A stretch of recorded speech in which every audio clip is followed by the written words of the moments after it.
Bonjour et bienvenue dans Parenthèse au barreau, le podcast qui explore les coulisses humaines du métier d'avocat et des dossiers judiciaires. Je suis Barbara Parra, psychologue, spécialisée en expertise psychologique. Dans ce podcast, je reçois des avocats pour parler de leur métier, des situations humaines qu'ils rencontrent dans leurs dossiers et de ce qui se joue, parfois de manière invisible, dans les conflits qui arrivent devant la justice. Ensemble, nous croisons les regards du droit et de la psychologie pour mieux comprendre ces situations. Aujourd'hui, j'ai le plaisir de recevoir Maître Julie Caverne, avocate en droit public et en droit pénal. Elle accompagne des agents, des cadres, des élus, mais aussi des mineurs dans des contextes scolaires, sur des situations souvent sensibles, harcèlement, discrimination, procédures disciplinaires. Avec elle, nous allons parler d'un sujet central, la souffrance au travail dans la fonction publique et la difficulté à la faire reconnaître. Car dans ces situations, tout ne se voit pas. Et pourtant, c'est souvent là que se joue l'essentiel. Lorsque l'on parle de souffrance au travail, on imagine souvent des situations visibles, des conflits ouverts, des faits clairement identifiables. Mais dans la réalité, de nombreuses situations sont beaucoup plus diffuses. Il peut s'agir de mise à l'écart progressive, de tensions relationnelles, de dévalorisation ou encore de décisions organisationnelles qui fragilisent peu à peu une personne. En psychologie du travail, ces situations s'inscrivent souvent dans ce que l'on appelle les risques psychosociaux ou RPS. Les RPS regroupent l'ensemble des situations professionnelles qui peuvent porter atteinte à la santé mentale, physique ou sociale des personnes, du stress chronique, du harcèlement, une surcharge de travail ou une perte de sens, des conflits ou encore un isolement professionnel. Ces situations peuvent avoir des effets importants sur l'estime de soi, sur la santé mentale, mais aussi sur la capacité à se défendre ou à faire valoir sa situation. Et c'est là que se pose une difficulté majeure. Comment prouver ce qui est progressif, diffus, parfois invisible? Dans ces dossiers, la preuve repose souvent sur des éléments indirects, des écrits, des échanges et surtout des témoignages. C'est d'ailleurs pour cela que notre invité parle du témoignage comme de la reine des preuves. Mais encore faut-il savoir comment les recueillir, comment les utiliser et comment les faire entendre. C'est tout ce dont nous allons parler aujourd'hui avec mon invité.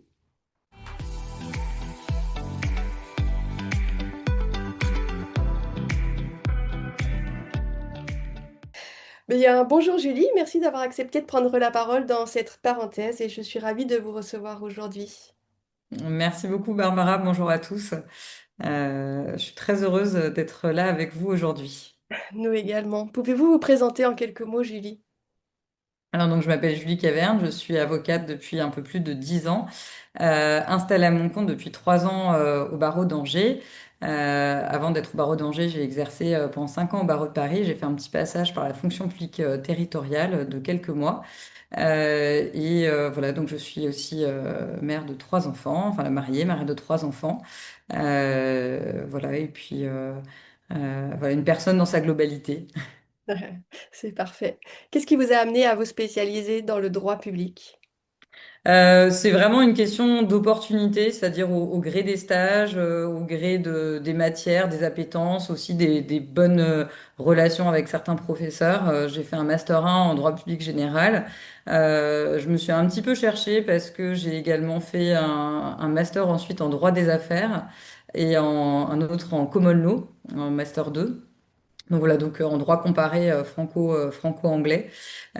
C'était très intéressant, enfin, j'ai toujours été très curieuse et énormément de sujets m'intéressaient.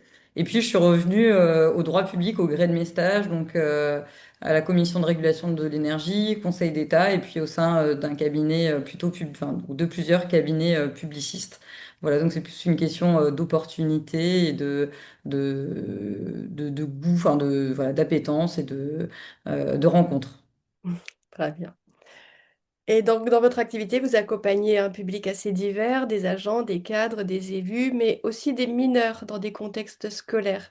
Qu'est-ce que cette diversité de public change dans votre manière d'aborder ces situations? C'est vrai que c'est deux publics très différents. Aujourd'hui, voilà, le harcèlement, c'est une notion qui est vraiment très... on en parle énormément. Les jeunes générations, ils sont extrêmement sensibilisés, parfois peut-être un petit peu trop, c'est-à-dire qu'ils posent vite ces mots de harcèlement dès lors qu'il y a un différend, par exemple, dans un cours de récréation entre élèves. Je le vois moi-même avec mes enfants. C'est des mots, ce mot harcèlement, ils le posent eux très vite. Voilà, derrière, il faut voir si juridiquement ça correspond. Mais c'est vraiment voilà, des générations qui n'ont pas peur de le dire et au contraire qui sont tellement, on a eu tellement de cas difficiles, de suicides, voilà, d'enfants qui vont extrêmement mal, que les parents sont aussi hyper vigilants, dans une espèce d'hyper-vigilance.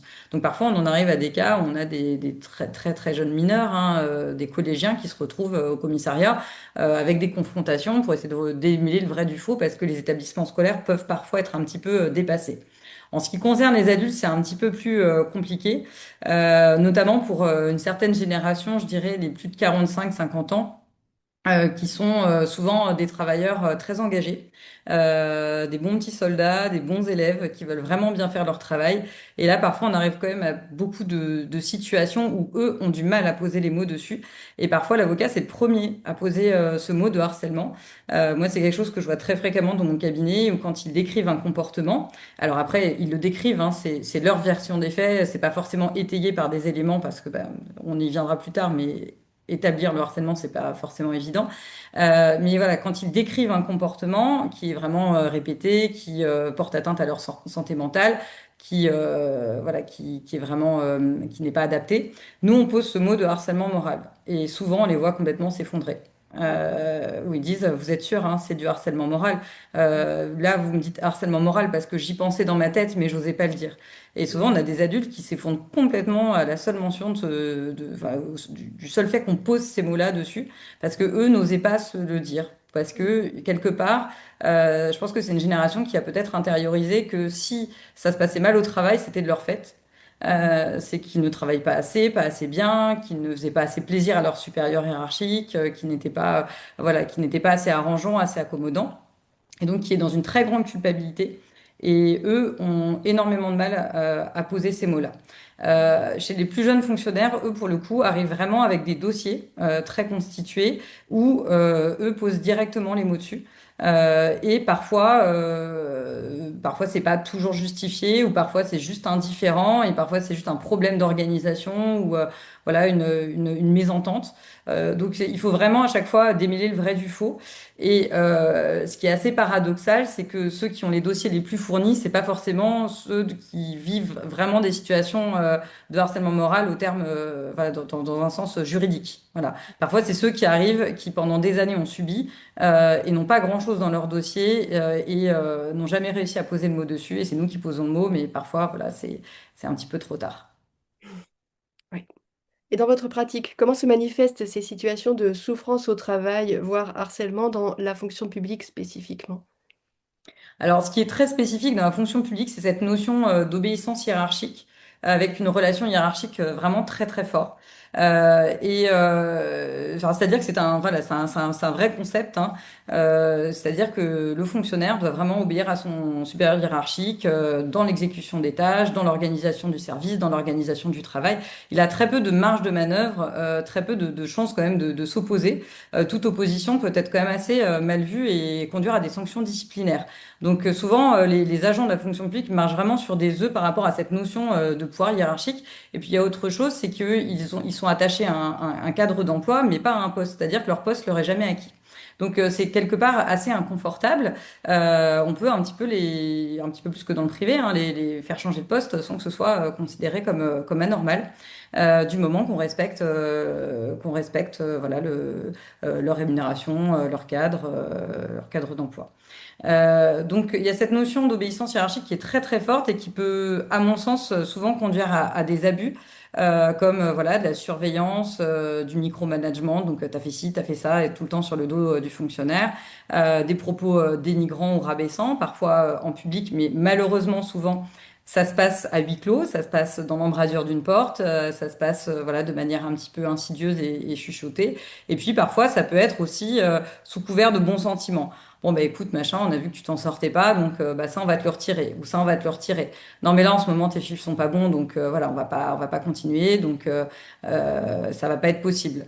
Ou alors un super hiérarchique qui n'a pas aimé une façon de faire et qui va retirer quelque chose à l'agent. Et puis il y a aussi cette possibilité, justement, bah, comme un fonctionnaire n'est pas attaché à un poste, de le muter. Et parfois, ça peut constituer une sanction déguisée. C'est-à-dire que plutôt que de passer par une sanction parce qu'on estime que l'agent n'a pas fait son travail ou parce que tout simplement sa tête ne lui revient pas, on peut passer par une mutation ou par un changement de poste, voilà, sans avoir besoin enfin, d'aller plus, enfin, avec une grande latitude. Je vais pas dire sans avoir besoin d'en justifier parce que ce serait inexact, mais avec comme une certaine latitude, voilà, de la part de la hiérarchie de l'agent. Donc c'est vraiment la particularité au sein de la fonction publique, c'est cette notion très forte de d'obéissance hiérarchique, également de loyauté, ce devoir de réserve, on ne peut pas tout dire, on ne peut pas tout faire, on doit faire très attention à ses propos à ne pas porter atteinte à l'institution. Voilà, porter atteinte à l'institution, voilà, c'est un motif de sanction, sanction disciplinaire, à l'image, notamment quand un agent commet une faute dans son service ou même quand il parle mal de son employeur public ou voilà, de l'administration dans laquelle il travaille.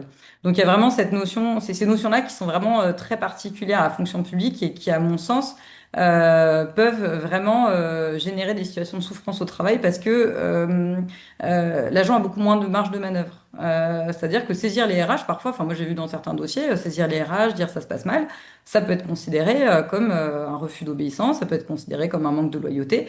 Et puis souvent on oppose à l'agent le fait que ce soit un petit peu de sa faute quand même, que voilà, ce soit lui enfin c'est lui qui fait pas le nécessaire et que ce super hiérarchique, que tout se passe très bien, et donc c'est l'agent qui est le souci. Et puis il y a aussi autre chose, c'est qu'on a des procédures disciplinaires, notamment, avant la procédure disciplinaire, il y a ce qu'on appelle, il peut y avoir une enquête administrative qui est diligentée par l'administration elle-même. Donc c'est-à-dire que c'est pas diligenté par un tiers, donc quelque part c'est complètement biaisé. Soit effectivement on a alors vraiment hein, j'ai pas de parti pris, j'ai des enquêtes administratives qui sont très bien passées avec une vraie neutralité, avec des gens qui vraiment essayer d'être le plus neutre possible, de recueillir la parole de toutes les parties, d'entendre tout le monde. On voyait que les questions étaient vraiment très très neutres. Et puis parfois, on sent que c'est très orienté. On sent qu'on met l'agent en confiance et puis ensuite on lui assène les questions qui font mal, les questions un petit peu douloureuses. Où on sent qu'on va un petit peu le coincer là-dessus. Ou alors on se saisit de certains de ses propos. Vous avez dit ça, je rebondis tout de suite. Voilà. Et l'agent est vite dépassé. C'est pour ça que moi, ce que je conseille généralement, c'est de jamais aller seul, voilà, lors une enquête administrative, soit de se faire accompagner d'un avocat, soit de se faire accompagner d'un syndicat, d'un représentant du personnel, voilà, d'une personne qui est un petit peu formée, un petit peu habilitée, et de bien se préparer à ce genre d'entretien parce que non, ils ne sont pas anodins et non, ce n'est pas neutre puisque c'est l'administration elle-même qui diligente ces enquêtes. Oui, effectivement. Et d'un point de vue harcèlement scolaire, est-ce que vous avez vu quelle forme cela pouvait prendre, soit d'un point de vue harcèlement, soit d'un point de vue discrimination? Euh, alors, discrimination, j'ai pas trop vu parce que je pense que c'est des générations qui sont quand même assez sensibilisées ou alors c'était peut-être pas le bon public sur lequel je suis tombée. Moi, souvent, enfin, quand on arrive, c'est dans le cadre des permanences pénales du barreau, on arrive au stade de l'audition libre, audition libre d'un mineur qui est entendu par la gendarmerie ou par la police pour essayer de tirer au clair les faits. C'est pas une mesure de contrainte, hein, le mineur peut partir à tout moment et souvent en fait ce qu'on voit c'est qu'il y a deux versions des faits qui s'opposent. Souvent on est obligé de faire des confrontations entre deux présupposées victimes parce que souvent ils se posent tous les deux en victime en disant bah c'est pas lui c'est moi, enfin c'est pas moi c'est lui et inversement. Ce qui est assez compliqué, c'est de démêler le vrai du faux. Souvent, alors chez les jeunes filles, c'est souvent des histoires de garçons ou des histoires de réputation. Beaucoup de réputation, elles se conduisent mal, elles sortent avec les garçons, etc. Et chez les garçons, c'est plutôt des, oui, des disputes diverses. J'ai vu beaucoup de difficultés liées aux jeux vidéo. Par exemple, chez eux, ils jouent aux jeux vidéo en ligne, et ils sont en réseau. Et puis derrière, ça dégénère de retour à l'école ou de retour dans la rue parce que ils se sont mal parlés, ils se sont insultés. Ça s'est extrêmement mal passé sur les réseaux sociaux ou sur les jeux en ligne. Et ça dégénère à ce moment-là. Hmm. Vous nous avez bien parlé déjà des spécificités propres à la fonction publique qui rendent ces situations différentes du secteur privé. Est-ce que vous pouvez nous souligner un peu davantage cette différence avec le privé? Alors moi, je connais enfin, très mal ou très peu le privé, hein, parce que du coup, je fais pas de droit du travail, je fais uniquement voilà, du droit public. Mais je pense qu'il faudrait vraiment inviter un confrère qui travaille en droit du travail pour en parler. Mais je pense qu'effectivement, eux n'ont pas toutes ces notions que je viens d'évoquer et qu'il y a quelque part, je pense, une réputation aussi de l'entreprise qui, si elle veut attirer des salariés, a quand même intérêt à faire attention à son comportement parce que c'est des comportements qui sont de plus en plus scrutés, ce qui n'est pas vraiment le cas de l'administration puisque les agents, quelque part, sont titulaires de leur poste. De leur fonction, pardon, ils sont titulaires et donc voilà, ils peuvent évoluer uniquement au sein de la fonction publique. Donc ils sont un petit peu plus coincés. Alors que dans le privé, il y a toujours cette possibilité aussi peut-être de partir quand ça se passe mal, avec d'autres opportunités ailleurs. On n'est pas marié avec son employeur, alors que quelque part, moi je trouve que le fonctionnaire est marié avec l'employeur public. Alors c'est de moins en moins le cas avec le retour à la contractualisation, recours massif de la contractualisation par les administrations, mais c'est vrai que les fonctionnaires les plus anciens, voilà, les plus de 40 ans, qui ont passé les concours de la fonction publique, eux sont quelque part mariés avec l'administration et parfois leur administration, et c'est compliqué pour eux d'envisager de changer d'employeur, alors que dans le privé, il y a vraiment cette possibilité de partir beaucoup plus vite et beaucoup plus facilement. Oui. Et à quel moment les personnes viennent-elles vous consulter? Est-ce que c'est dès les premières difficultés ou est-ce que c'est au contraire lorsque la situation est déjà bien dégradée? Alors malheureusement, ils viennent souvent trop tard. Trop tard pourquoi? Parce qu'un dossier, quand il y a une souffrance au travail ou une situation de harcèlement moral, c'est un dossier qui se monte très en amont, c'est-à-dire dès les premiers signes. Dès les premiers signes, il faut garder des traces écrites, il faut demander à des collègues de témoigner, il faut saisir les RH, il faut se faire aider des représentants du personnel, il faut avoir l'appui des syndicats, il faut se faire accompagner à chaque rendez-vous, il faut solliciter des rendez-vous, il faut faire des comptes rendus derrière ces rendez-vous pour garder des traces écrites. Et souvent, en fait, on a des gens de très très bonne foi avec des situations où on voit effectivement que vivent une situation de souffrance intense au travail, qui a vraiment dégradé leur santé, mais souvent ils ne sont plus en poste. Parce qu'en fait, la situation a tellement dégénéré, ils n'ont rien voulu dire parce qu'il y a toujours cette notion de culpabilité, et puis cette obéissance hiérarchique qui fait qu'ils n'ont rien osé dire, ou ils ont gardé deux, trois traces, ils ont noté, tel jour il m'a dit ça, mais bon, c'est des preuves qui se sont constituées eux-mêmes, donc ça a quand même moins de poids que des attestations de collègues. Donc voilà, c'est pas évident. Et souvent, en fait, ils ont craqué, ils sont placés en arrêt maladie, et donc ils ne sont plus en poste. Et donc, ça va être difficile à partir de là de rassembler des éléments, de mobiliser les collègues pour qu'ils fassent des attestations, qu'ils témoignent en faveur de ces agents-là, parce que ça reste quand même la reine des preuves. Déjà parce que ils ne sont plus en poste, donc ils n'ont plus de lien avec les collègues ou très peu, et donc c'est compliqué de les mobiliser. Déjà en temps ordinaire, lorsque vous avez des collègues que vous voyez tous les jours, leur demander de témoigner en votre faveur, c'est pas évident, parce que lui aussi, il est marié avec l'employeur public, lui aussi a peur pour son poste, il a peur des représailles, et quelque part, il se dit bon bah voilà, est-ce que c'est pas, il y a toujours je pense qu'il y a toujours cette arrière-pensée de se dire est-ce que l'agent l'a pas un peu mérité? Vous voyez, même pour les collègues, sauf voilà, situation vraiment flagrante. Voilà, est-ce que moi j'ai vraiment constaté? Déjà, il faut qu'il l'ait constaté parce que souvent, comme j'ai dit, ça se passe entre deux portes. C'est pas évident d'avoir des propos dénigrants répétés ou alors des attitudes vraiment flagrantes d'un supérieur hiérarchique devant les autres collègues. Ensuite, une fois qu'ils l'ont constaté, il faut qu'ils aient le courage de rédiger une attestation. Là, c'est pas du tout un jugement hein, parce que je comprends tout à fait la situation dans laquelle il se trouve. Et puis, souvent, comme je dis, l'agent est peut-être déjà placé en arrêt maladie, donc c'est plus difficile pour lui de rassembler des preuves et c'est peut-être déjà trop tard. Voilà. Et donc, si vous deviez donner des conseils à une personne qui souhaite constituer des éléments de preuve face à une situation de harcèlement ou de souffrance au travail, qu'est-ce que vous donneriez comme conseil? Dès le départ, se constituer des preuves. Dès le départ, avoir un dossier, imprimer tous les mails, les mettre dans un dossier ou sur une clé USB ou je ne sais quoi. Doubler chaque entretien, chaque événement anormal d'un mail. Le temps, tu m'as dit, je ne comprends pas ton attitude. Faire remonter au RH, appeler tout de suite les syndicats ou les représentants du personnel. Demander à être assisté à chaque rendez-vous, ne pas y aller seul, qu'il y ait une personne neutre qui puisse faire un compte rendu. Aller parler aux collègues, envoyer des SMS aux collègues en disant est-ce que tu as entendu ce qu'elle m'a dit pour avoir au moins un minimum de preuves si les collègues ne veulent pas attester ou voilà un mail en disant tu as entendu ce que il ou elle m'a dit, qu'est-ce que tu en penses, etc. Et puis surtout se faire accompagner psychologiquement en fait. Hein. Moi, c'est le premier conseil que je donne quand quand je vois des agents qui s'effondrent, c'est en fait vous pouvez pas rester seul. Parce qu'effectivement, on arrive à avoir des gens dans notre bureau qui nous disent je vais en finir, je n'en peux plus, je ne dors plus la nuit, je n'arrive plus à manger, j'ai des ruminations mentales à longueur de journée. Moi, je leur dis, moi, je ne suis pas psychologue, je ne suis pas psychiatre, mais ce que vous me décrivez, ça ressemble fort quand même à un syndrome dépressif, anxio-dépressif. Donc, allez vite voir votre médecin traitant. Lui, il saura vous orienter vers les bonnes personnes. Mais si vous avez des troubles du sommeil, des pensées ruminantes en permanence et des idées noires, c'est complètement anormal et ça doit être pris en charge médicalement. Voilà, ça doit être pris, enfin, médicalement ou par un suivi psychologique.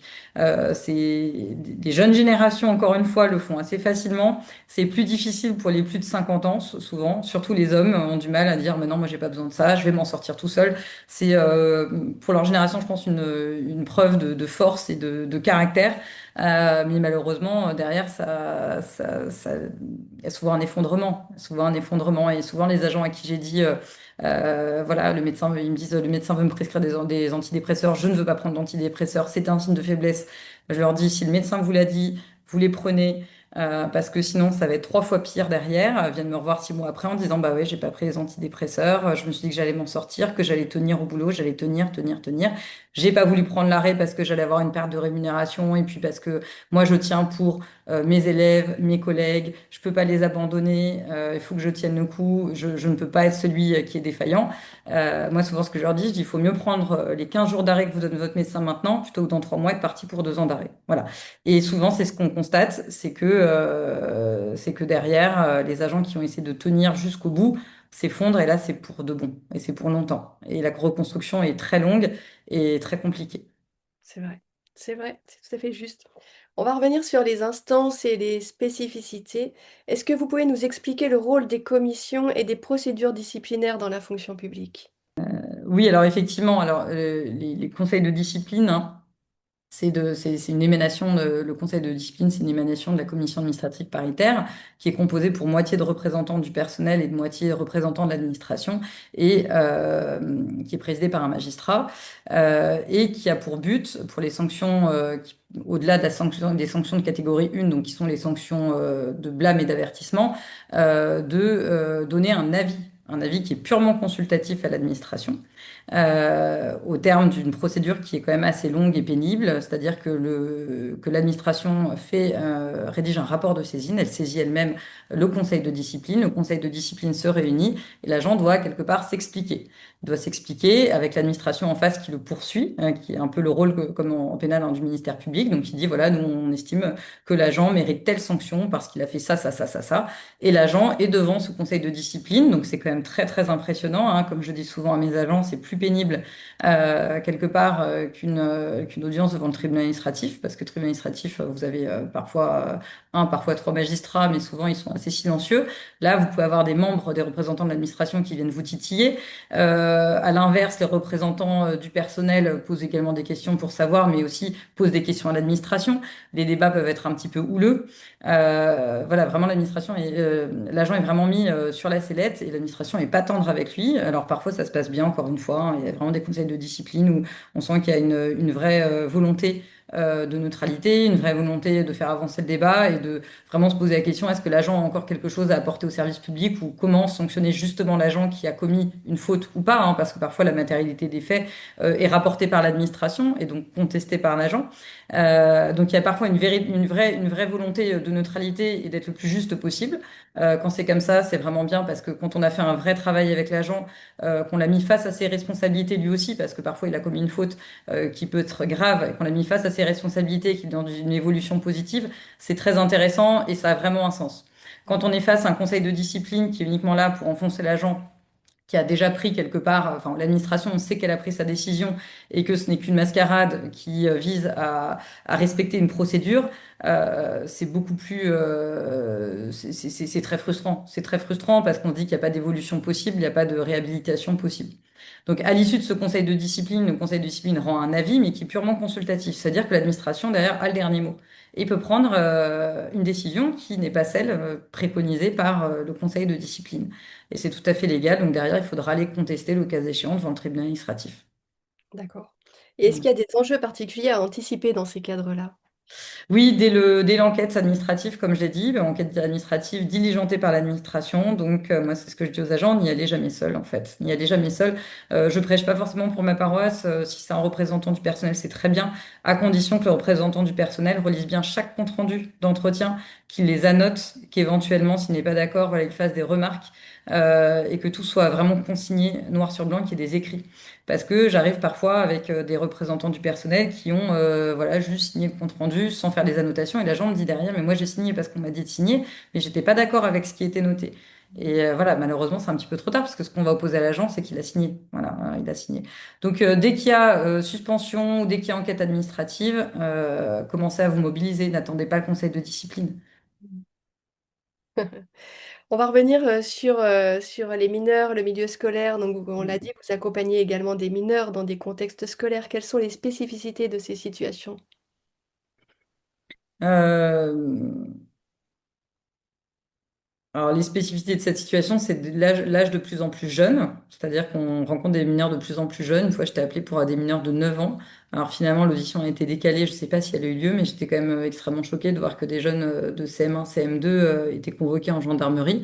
Alors, ça peut être des propos extrêmement menaçants, hein, des très jeunes âges. Ça peut être des menaces de mort parce qu'ils ne se rendent pas forcément compte ou des insultes répétées. Ça peut être aussi des cartables jetés dans les toilettes, des livres dispersés, des tapes derrière la tête, bras grippés, voire des menaces parfois avec des objets. Donc c'est vrai que ce qui est assez impressionnant, c'est de voir que ça arrive de plus en plus jeune. Et puis comme je l'ai dit, c'est aussi atteinte à la réputation chez les jeunes filles, et puis dénigrement permanent, et puis qui se poursuit également sur les réseaux sociaux maintenant de plus en plus. Donc via ces jeux en ligne et via les réseaux sociaux aussi, avec des groupes qui sont faits pour dénigrer. J'ai aussi, qu'est-ce qu'on a eu des photographies aussi prises à l'insu, des jeunes filles qui se changeaient, des garçons qui prenaient des photos des jeunes filles et qui les mettaient sur les réseaux. Voilà, donc c'est de plus en plus c'est vrai qu'on peut se dire qu'au moins pour les agents de la fonction publique, ça reste dans le domaine du travail, c'est-à-dire que quand on rentre chez soi le soir, c'est terminé quelque part. Il y a la respiration, il y a les vacances. Voilà, pour les jeunes en milieu scolaire, pour le coup, il n'y a pas de vacances. Dès lors qu'ils ont un téléphone portable ou un ordinateur, dès lors qu'ils y ont accès, c'est en permanence et il n'y a pas de répit. Voilà, c'est vraiment la particularité. Et puis vraiment, je trouve parfois la violence des propos qui sont tenus pour des si jeunes âges, un si jeune âge. Bon, je vais faire ma vieille, hein, mais je pense pas qu'on était aussi violents dans nos propos à mon époque. Voilà, je pense pas qu'il y avait autant de violence, surtout verbale. Voilà, on pouvait pas tenir de tels propos sans être lourdement sanctionné. Et maintenant, malheureusement, avec le développement, le fait qu'ils aient de plus en plus jeunes des téléphones portables, il n'y a plus aucun contrôle, il n'y a plus aucune maîtrise des parents. Et les parents donnent des téléphones. Moi, c'est souvent ce que je dis lorsque j'ai les parents. Je dis, mais contrôlez l'usage du téléphone. Mettez-leur un Nokia 360 dans les mains ou un téléphone qui n'est pas un smartphone sur lequel ils n'ont pas accès à Internet sans votre contrôle, surtout en sixième. Je comprends que vous ayez peur pour les trajets, mais il y a d'autres solutions. Il y a vraiment le bon vieux téléphone avec les 9 touches là, ou alors maintenant ils font des trucs modernes. Je crois que c'est The Phone qui font. Il a un aspect d'un smartphone, mais il n'a pas Internet dessus. Donc le jeune n'a pas la honte à la récré, ça ressemble à un iPhone, mais ce n'est pas un iPhone, il n'y a pas Internet dessus. Donc voilà, de beaucoup de faire de prévention auprès des parents, c'est aussi notre rôle parce que bon, ce genre de dossier, ça va très rarement devant le tribunal juge des enfants, au tribunal pour enfants. Souvent, ils sont convoqués pour se faire un petit peu taper sur les doigts et pour qu'on leur rappelle, voilà, qu'on leur rappelle que ce n'est pas des comportements à avoir. Donc souvent, c'est avec des gendarmes ou des policiers qui sont plutôt bien formés, vraiment à l'accompagnement des mineurs et qui font bien leur travail, qui ont un discours qui va aussi dans le sens de nous, notre discours. On essaie aussi d'être dans l'accompagnement et de dire en fait ce comportement n'est pas acceptable. Si ça va plus loin, s'il y a réitération, là il risque d'y avoir des poursuites et peut-être des conséquences. Donc moi, ce qui m'interpelle de plus en plus, c'est de voir les comportements des parents aujourd'hui qui, loin de faire dégonfler le ballon de baudruche, ont tendance à amplifier les comportements de leur enfant, à prendre pour argent comptant tout ce que leur raconte leur enfant sans prendre en compte le fait qu'il y ait deux parties et donc deux versions différentes, et parfois à créer eux-mêmes un conflit, soit en allant voir l'enfant directement et en étant agressif avec le prétendu agresseur de leur enfant, ou alors avec les parents en face. La mayonnaise monte, tout le monde exagère et un conflit qui parfois est oublié au bout de quelques jours par les enfants prend des proportions délirantes parce que les parents s'en sont mêlés. Et effectivement, aussi, il y a aussi le fait que les dossiers soient traités parfois quand ces dossiers de harcèlement, c'est pas forcément des dossiers prioritaires, hein, parce que les gendarmeries, les commissariats sont débordés de dossiers. Parfois, c'est des dossiers qui sont traités 6 mois, voire un mois, un an après. Les enfants se sont réconciliés. La procédure n'a plus vraiment de sens, donc on les rappelle quand même à l'ordre. Mais les parents, eux, continuent d'alimenter le conflit. Continuent de dire que le comportement en face est inadmissible. Et parfois, il y a deux, trois situations où on a fait sortir les enfants et les policiers ont pris les parents en face à face, en tête à tête, pour les recadrer. Parce que le vrai conflit, le vrai problème n'était plus au niveau des enfants, mais était passé au niveau supérieur, au niveau des parents. Donc c'est vrai qu'il faut quand même raison garder, toujours se dire que son enfant n'est pas parfait, qu'il y a deux versions des faits dans une même histoire et que petit chéri peut être harcelé, mais aussi peut être harceleur. Et souvent, c'est un petit peu à double sens. Le harceleur devient harcelé, le harcelé devient harceleur, et on a des harcèlements croisés. Donc c'est des situations qui sont pas faciles à dénouer et comprendre les tenants et les aboutissants n'est pas évident. Effectivement. Qu'est-ce qui vous marque le plus humainement dans les situations que vous accompagnez, que ce soit au niveau de la souffrance au travail des agents, fonctionnaires ou dans les parcours des mineurs, éventuellement? Bah, justement, la souffrance, hein, la souffrance tout simplement, nous, on peut pas rester insensible, hein. Moi, il m'arrive parfois en rendez-vous d'avoir les larmes aux yeux, de voir la souffrance de la personne en face de moi. Alors voilà, je reste dans mon rôle, je le cache, mais c'est vrai que parfois on est nous très profondément émus, hein, quand on voit des gens qui vous disent, bah voilà, hier j'étais au volant de ma voiture et j'ai voulu foncer dans le décor parce que je me suis dit que ça servait plus à rien de continuer. Je pense que, alors pour revenir à la fonction publique, justement, cette problématique d'employeur public et de fonctionnaire à vie, la problématique, c'est que l'agent a l'impression que toute sa carrière est foutue. Dès lors qu'il y a ce genre d'incident, qu'il y a une souffrance au travail, il a tout donné pendant des années, il a pas d'autre, il a l'impression de ne pas avoir d'échappatoire, qu'il n'a plus le choix, qu'il est coincé et que c'est fini. Et donc moi, ce que j'essaie de leur dire, c'est pas la fin de votre vie. Voilà, c'est juste un travail qui s'est mal passé. Il y a quand même d'autres options, même si elles sont plus limitées que dans le privé. Vous pouvez toujours demander votre mutation, vous pouvez toujours changer de collectivité. Vous pouvez aussi partir, en fait. Vous pouvez aussi aller travailler dans le privé. C'est pas parce qu'un jour vous êtes devenu fonctionnaire que c'est fini. On peut demander maintenant des ruptures conventionnelles. Donc c'est une possibilité, hein, ce que j'appelle l'exit. Voilà. On se casse, on s'en va. Voilà, il y a deux solutions à chaque fois. Il y a la solution, c'est de partir ou alors de se battre. Il y en a aucune qui est parfaite. Il y en a aucune qui est meilleure que l'autre. C'est ce que chaque personne ressent. Donc voilà, souvent c'est la souffrance. Alors je la ressens peut-être un petit peu moins chez les mineurs parce que j'ai l'impression que dans les cas que j'ai eu, en tout cas, hein, bien sûr, parce qu'il y a des cas très extrêmes. Moi, j'ai jamais eu de cas extrêmes avec suicide, etc., ou vraiment une souffrance. C'est que j'ai des cas où c'était plutôt des conflits, souvent entre enfants, qui se désamorçaient au niveau justement du commissariat de la gendarmerie. Donc il y avait moins de souffrance, il y avait une souffrance passagère, mais j'ai l'impression que les jeunes oublient beaucoup plus vite. Ils passent beaucoup plus vite à autre chose. Alors que les agents, voilà, pour eux, c'est leur carrière, donc c'est leur vie qui s'effondre. Voilà. Et là, c'est plus compliqué. Et à chaque fois, ce que je leur dis, c'est plutôt un message d'espoir, c'est ce n'est pas fini. Ce n'est qu'un passage, et un passage extrêmement douloureux. Mais dans 5 ans, vous retournerez dessus en vous disant, bah, j'ai appris des choses de ce passage-là, et il y a encore une vie après. Et ce n'est pas terminé. Et vous, est-ce que vous avez mis en place des choses pour supporter tout ça? Oui, alors moi j'ai fait un accompagnement, une thérapie moi-même. Je fais aussi souvent du coaching, c'est-à-dire que quand j'ai besoin, je me fais coacher. Alors ça peut être aussi sur le développement de l'entreprise, mais ça peut être aussi sur aller bien moi-même pour pouvoir recueillir la souffrance aussi en face et puis avancer dans le dossier, de ne pas rester justement bloqué au stade de la souffrance, parce que moi c'est pas mon rôle. Mon rôle ensuite c'est d'orienter vers des professionnels de santé, c'est de l'entendre, cette souffrance, c'est voilà, de la traduire juridiquement. Et voilà, mon rôle, c'est pas de rester au seul niveau de la souffrance, c'est d'en faire quelque chose et d'aller au-delà pour pouvoir la faire valoir Mhm. et en retirer quelque chose pour les agents. Donc voilà, moi quand je sens que je suis bloquée, je mets des choses moi très simples, hein, dans ma vie, c'est-à-dire du yoga, du sport, une alimentation à peu près équilibrée, boire beaucoup d'eau, essayer de faire très attention à mon sommeil. Voilà, parce que dès qu'on commence à plus répondre à nos besoins vitaux, on commence à ruminer et on s'en sort pas des situations. Or moi mon rôle c'est vraiment de prendre de la hauteur par rapport à la situation, là où la personne n'arrive plus à en prendre. Justement, aller au-delà de sa souffrance et de ce qu'elle voit pour réussir à rassembler les éléments et à le traduire juridiquement. Voilà, c'est pas de rester avec la personne dans sa souffrance. Ça, c'est pas mon rôle. Et qu'est-ce que le grand public comprend mal dans les situations que vous accompagnez? Euh, je pense il y a toujours cette vision justement bah, du fonctionnaire, un peu cette vision qui est véhiculée depuis des dizaines et des dizaines, voire des centaines d'années, du fonctionnaire qui fait pas grand-chose. Donc de quoi se plaint-il? Son travail est assez facile, il est bien payé pour ne pas faire grand-chose. Et puis comme c'est normal qu'il se fasse un peu taper sur les doigts par son supérieur hiérarchique, puisque voilà, il faut le remettre au travail. Donc, vous voyez qu'il y a ce cliché véhiculé par les médias et par voilà, les discussions familiales, tout simplement, à Noël. Discussion familiale préférée, c'est de taper sur les profs, les fonctionnaires, etc. Je pense dans beaucoup de familles. Et c'est souvent un débat qui oppose justement ceux qui le sont et ceux qui ne le sont pas. On a l'impression que l'herbe est toujours plus verte ailleurs. Donc je pense qu'on a beaucoup plus de mal à recueillir la souffrance d'un fonctionnaire que d'un agent du privé, d'un travailleur, pardon, ou d'un salarié du privé parce que on a toujours cette image de quelqu'un qui fait pas bien son travail. Alors, ce que moi j'ai constaté, parce que j'ai quand même travaillé longtemps côté administration, où justement je faisais beaucoup de dommages de travaux publics, donc j'intervenais aux côtés de techniciens, de services juridiques. À chaque fois, j'ai trouvé des gens extrêmement engagés dans leur travail, loin des clichés qu'on peut véhiculer, loin des statistiques de les fonctionnaires prennent plus d'arrêts de travail que la moyenne, etc. Des gens qui étaient très engagés, qui avaient la notion de service public, qui avaient cette notion de travail bien fait et très attachés justement à chaque fois à leur collectivité ou à leur employeur.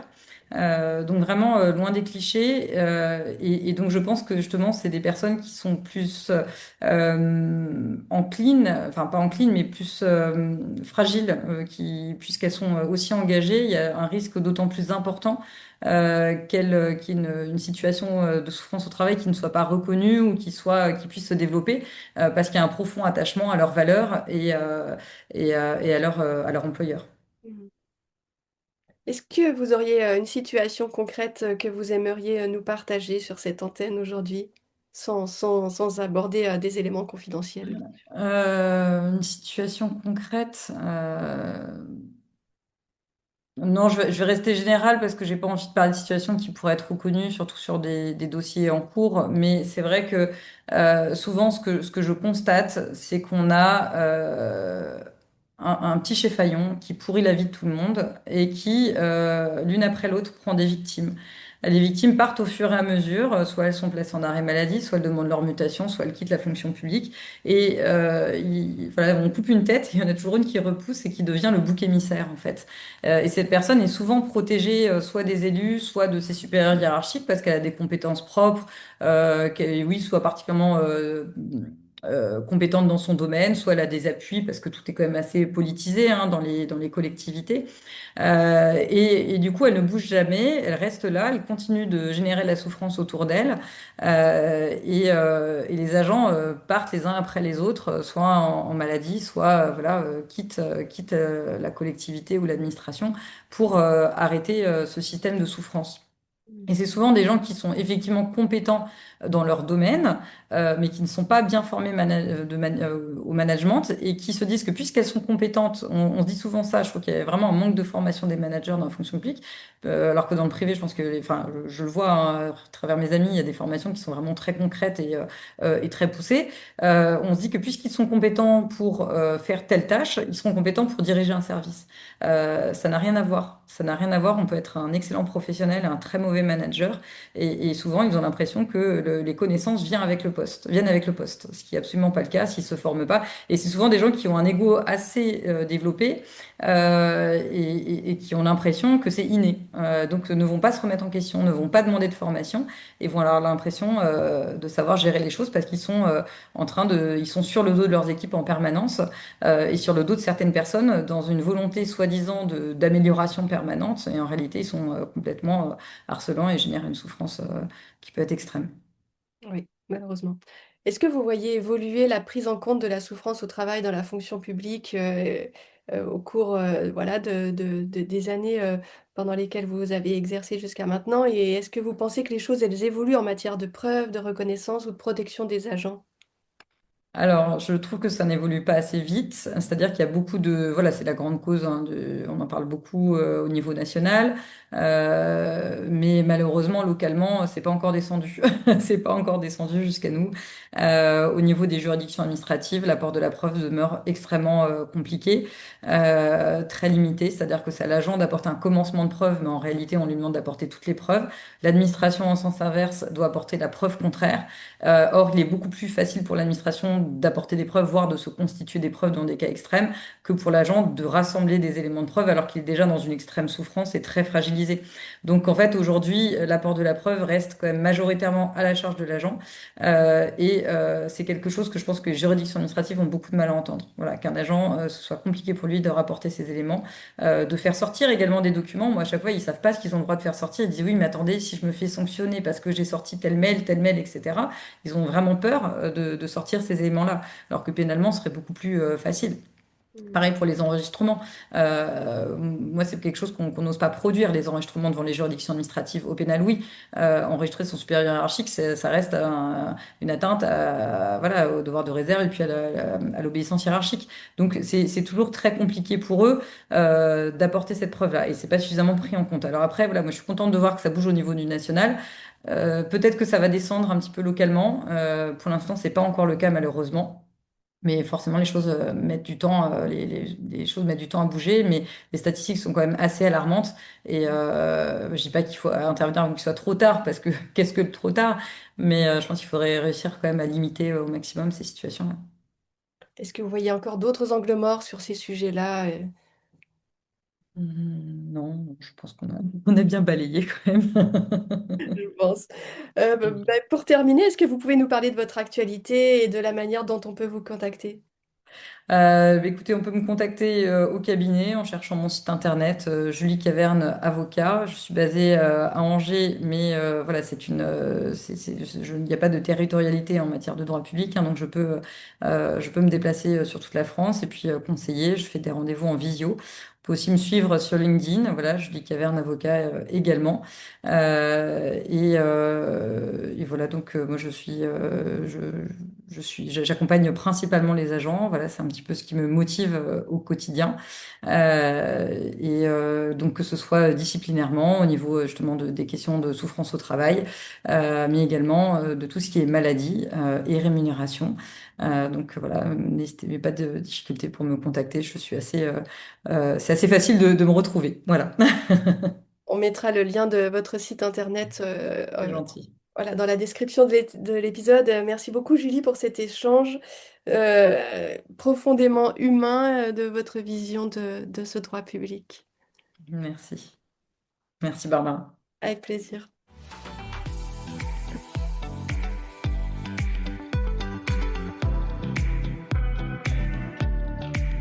Dans les situations que nous avons évoquées aujourd'hui, une question centrale se pose. Comment objectiver la souffrance au travail? Car dans de nombreux dossiers, tout repose sur des ressentis. Fatigue, stress, perte de sens, sentiment d'injustice. Or, en matière juridique, le ressenti ne suffit pas. Il doit pouvoir être caractérisé, structuré et, si possible, mesuré.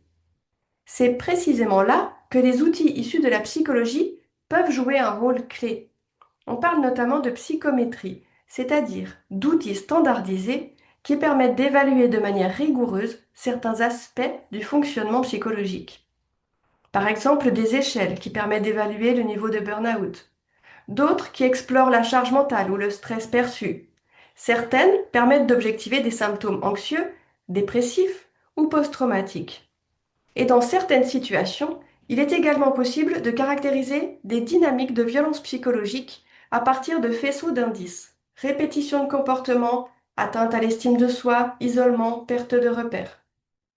L'enjeu n'est pas de mettre un chiffre sur une souffrance, mais de transformer une expérience subjective en éléments objectivables, qui sont compréhensibles et utilisables dans un cadre juridique.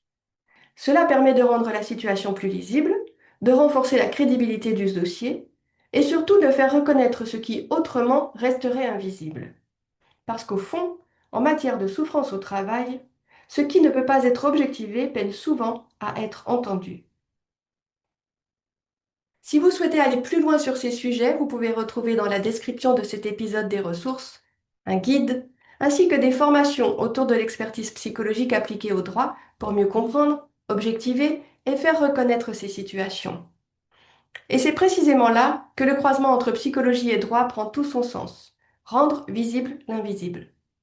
Si cet épisode vous a intéressé, pensez à vous abonner, à laisser une note ou un commentaire.